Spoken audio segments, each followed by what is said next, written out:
you while you sleep, holding you, lost inside every breath you breathe. I don't wanna live a day without you, I just wanna be the one that makes you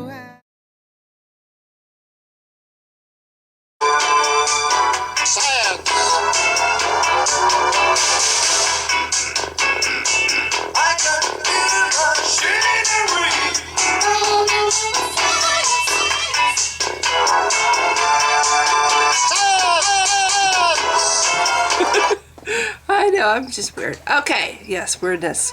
Constant weirdness in the morning, especially. Actually, on the subject of science, I thought I'd mention how I, as a Christian, managed to get by for as long as I did when I had an interest, a very, very casual interest in science.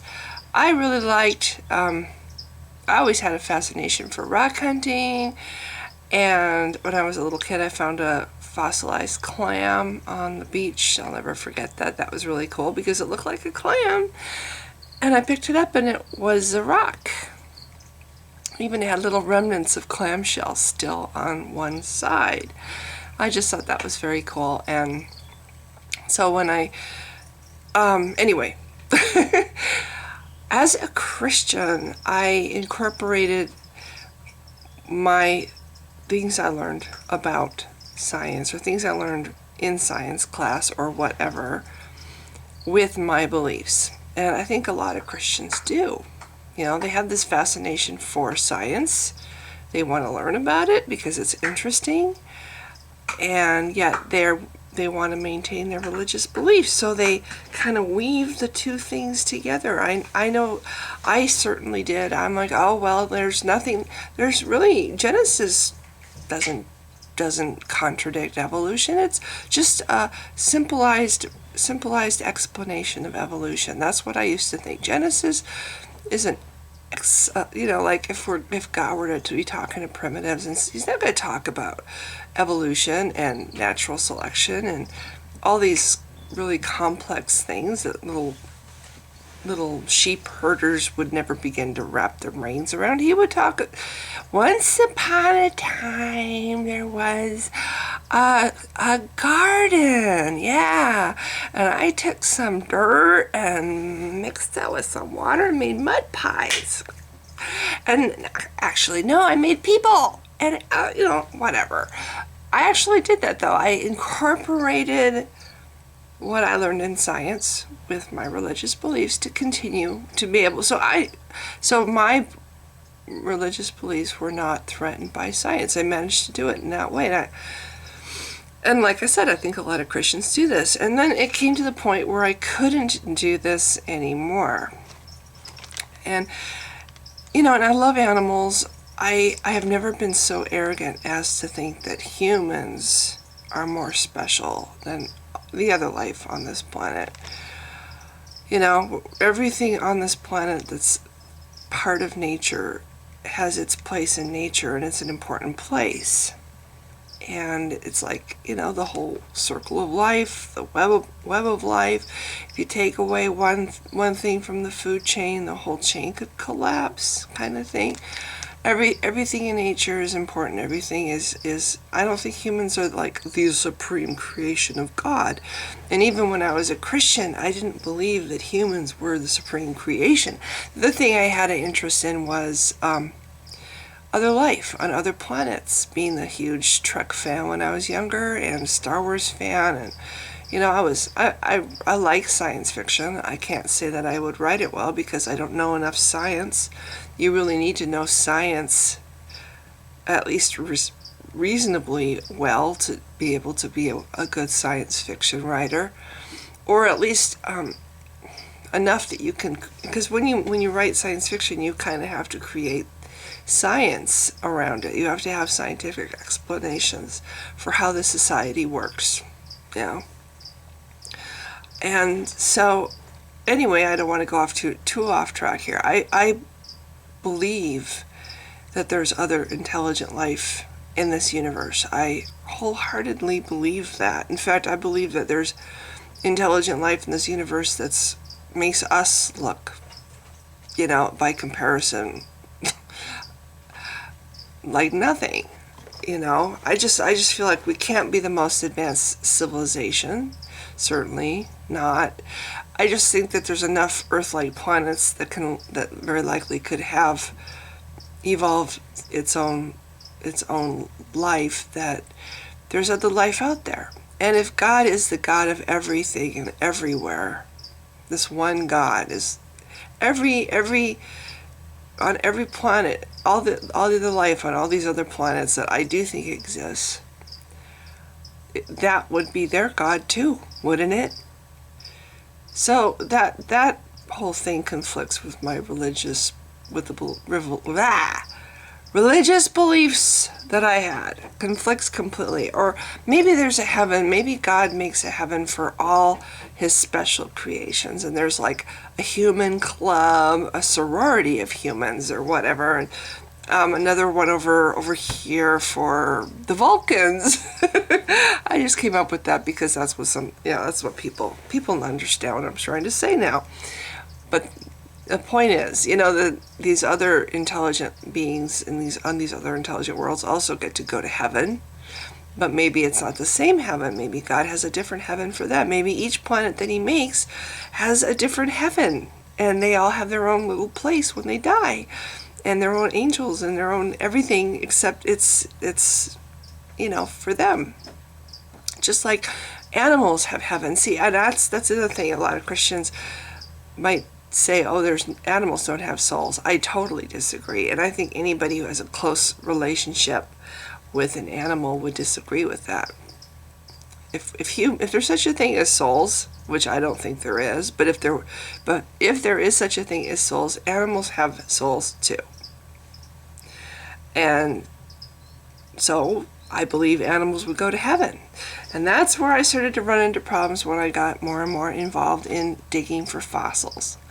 Huge fascination all my life for past life. And if I lived in some other state like South Dakota or any of these other states where the possibility of finding a T-Rex is greater or getting to be involved on a dig for actual dinosaurs, but I don't. I live in Western Washington, and so when we were digging, it was for sea life mostly and vegetation mostly. So, but it's still interesting, and it still fueled the fascination I had with past life. And then holding that in my hands, holding something that I just dug out of the ground, and I'm the first human being to look at it, crack open a rock and find this really beautiful creature inside that's made out of stone but still has remnants of shell on it. I don't really believe that gastropods or snails or clams would go to heaven, but still it made me understand how frickin' old the planet is, holding these rocks in my hands. Oh my gosh, a solid rock, and this used to be a life swimming around in the ocean. And then, I watched lots of documentaries and stuff about or digging for dinosaurs, and other like Ice Age animals too. And it was harder and harder for me to incorporate my love for science with my religious beliefs. It's like, okay, if dinosaurs, this is something I wrote on to somebody just this morning, and it fueled the idea for this video. If dinosaurs were in fact like birds, maybe the ancestors of birds, they were frickin' smart, because birds are smart. Even when I had parrots, I was very amazed at how intelligent parrots are. But we all know crows and ravens are very smart. Mockingbirds are smart. Mynah birds, I'm sorry, I was thinking of mocking. Sorry, too much reading Hunger Games. Mynah birds. I think that's what they're called. Anyway, they're smart. I didn't realize after having birds, even little birds are smart. little birds. And I've read that chickens are smart. There's probably very few bird species that are stupid. Most of them that I've known, maybe pigeons. I think pigeons might be stupid. Pigeons and doves, maybe, but I think the majority of birds are very intelligent. And also lizards. Not all lizards, I'm sure. I don't know about geckos, but the iguanas I have and the Colombian tago I have, amazingly smart animals. So, whatever the dinosaurs were related to, and I do think that they were early forerunners of what we have today, the birds that we have today. They were probably very, very smart, very intelligent animals. And they lived before the whole, well, if you don't believe that the Earth is 5,000 years old, if you prescribe to the idea that the Earth is billions of years old, which I do, they were around before Adam and Eve and all that, because that would have been 5,000 years ago. These guys lived way longer than that. I mean, it's morning. Give me a break. I haven't had my coffee. Okay. They lived a long time ago. They lived way before God decided to make the garden and all that stuff. So sin hadn't happened yet. There would be no sin. There would be no heaven. Well, there would be no hell anyway. I can't imagine. Anyway, I'm starting to lose it. I need more coffee.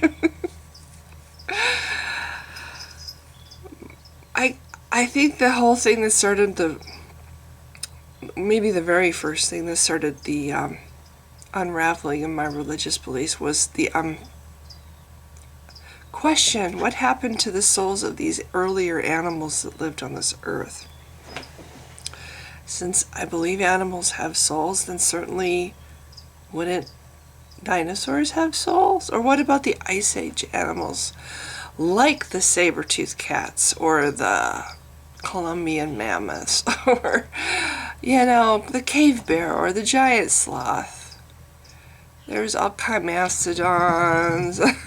Or hey, how about the forerunners of humans? The hairy guys running around that we believe are our ancestors, or were on the same family tree as us. Neanderthals, wouldn't they have souls? They were obviously intelligent enough to make tools and stuff. And I don't really think having a soul is being intelligent is necessary to have a soul, but I think that if there's such a thing as a soul, which again I don't think that, but if there was such a thing as a soul, I tend to think that insects don't have them. I mean, there's got to be a point where it's just, you draw the line. But then again, if you really study insects and insect behavior, it's kind of amazing. But anyway, so that's basically the gist of my video. I couldn't wrap myself around the idea that dinosaurs or Ice Age animals would also be in heaven, but if I kept my beliefs that animals had souls, and I couldn't do otherwise because I've known too many animals to think that they don't have souls, then I have to believe that all animals have souls, that animals from, millions of years ago had souls, and humans from millions of years ago had souls. I had to believe that too, and they therefore must be in heaven because they were around before sin ever happened, so they wouldn't. Well, animals don't have sin anyway. Of course, we're animals. Humans are animals. But apparently sin happens for us, and supposedly, we're the only animal on the planet that can exist naturally, and if we do, it's a sin. So, I don't know if this is me blathering. Somebody actually used that word. I like it when you blather. It's like brilliant. That's the word. That's exactly the word for it. Yeah, I'm blathering. But yeah, so it's when I stopped being able to neatly incorporate, because I wanted to have science in my, I didn't see science as evil. Some Christians see science as evil, the work of Satan. I don't. When I was a Christian and I was digging for rocks, I was digging for these fossils, I felt like I was better understanding God's magnificent creation. That's what I told myself. This is me discovering more about the majesty of God's creation. And I went to a church service at Westgate Chapel, and I really got pissed off because we had just held Dino Days at the Burke Museum, and this pastor, the head pastor of that church, had taken his grandkids, I think he said they were his grandkids, to Dino Days. And then he's standing up there in the pulpit, and he's talking so arrogantly about, oh, these people who think they know. And then he said that you should do nothing in your life that doesn't glorify God. And it just pissed me off so much that he would say that. And then he talked down his nose at people who went out and busted their ass to try to find these treasures in the ground for his grandchildren to look at and to say, wow, it's really hard work digging for rocks. Anyway, so I went up to this guy afterwards, this pastor, and I said, I was part of that. I was there. I was at the Burke. I was one of the people that go out and look for those rocks. Dig for those rocks. And I do think it's glorifying God. And he's like looking at me like, you think it glorifies God? And I was like, yes, I do. And it just pissed me off that he had this attitude like I couldn't, just because it was science, it didn't glorify God. I'm sorry, but if God exists, then science is the highest form of glorifying God there is. But no, Christians are too busy being threatened by it and running away from it, and because it contradicts their religion, it makes them realize, well, they don't want to realize, that's the thing. They don't want to realize. They don't want to try to wrap their brain around the idea that they can't just neatly put these two things in this little box and make it work.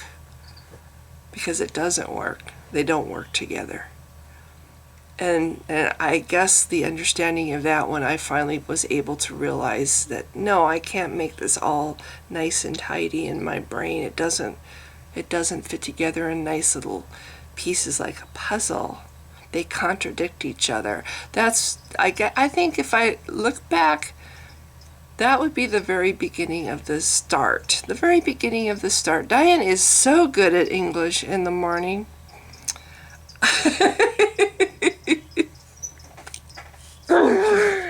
That was the start. And that was a long time ago. That was while I was still married. I really had the big chunks of my faith, or my religion, my beliefs destroyed in the last 10 years after I left my husband, and after I started realizing that